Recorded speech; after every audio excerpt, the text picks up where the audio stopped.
Hi, it's Dave Radcliffe, the Radcliffe Group, Keller Williams Realty Southwest, and I'm here with Dave Wiedemeyer again in our series discussing super priority liens and the Supreme Court ruling on these.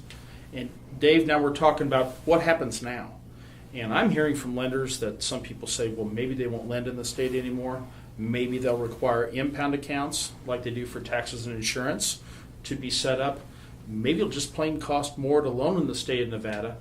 And I'm being told by some very well-connected friends of mine that legislative action might actually be required on this. You've read the opinions. What's your legal reasoning?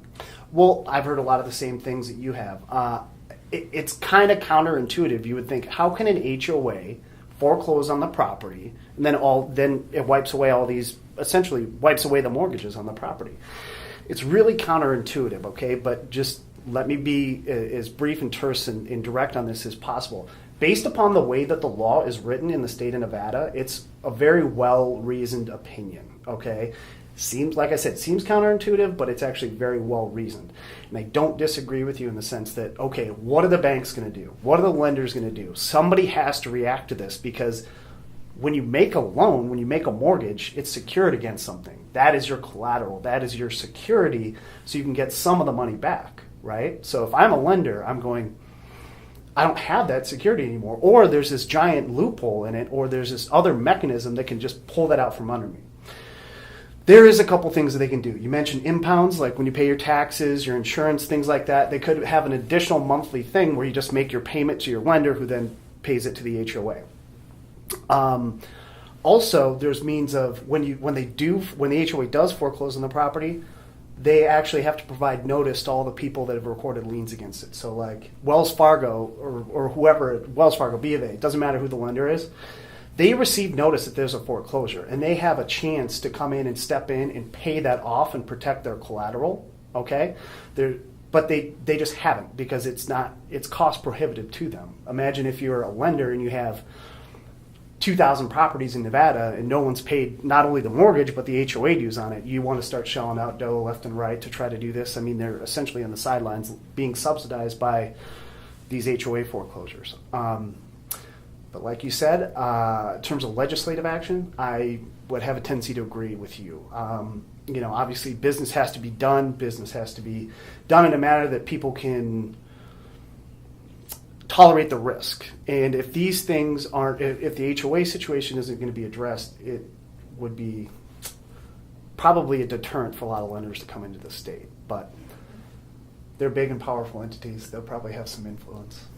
So you're kind of agreeing with some of the stuff I say. It probably is going to be a little more expensive here. Impound accounts. So we're talking about your mortgage holder probably pays your homeowners association rather than you. Mm-hmm. Now that could easily happen. Mm-hmm. Do you think there are going to be lenders not doing business here? No.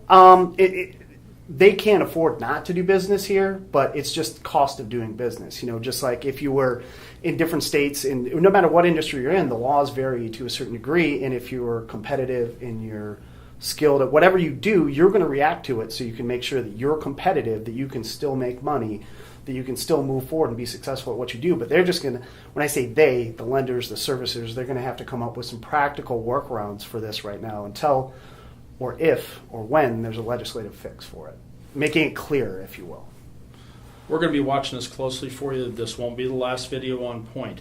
So the more data we get and the way the market reacts to this court ruling, we'll have further videos on subjects. So please check back with this or subscribe to my YouTube channel, especially this education series, because we're going to talk about this a lot, I would think. Absolutely. And just one last thing before we go. If you purchased properties at HOA foreclosures and you have title to that property now, you should be very, very happy because you just got a major financial windfall. So if you want to talk to somebody about that, you can give us a call. Trust me, I wish I was in your shoes right now. It's crazy, but it's the law. I tell you what, if you got questions, complex subject, give us a call on the phone. Go to our websites for information. We'd love to talk to you about this. Thank you again for watching.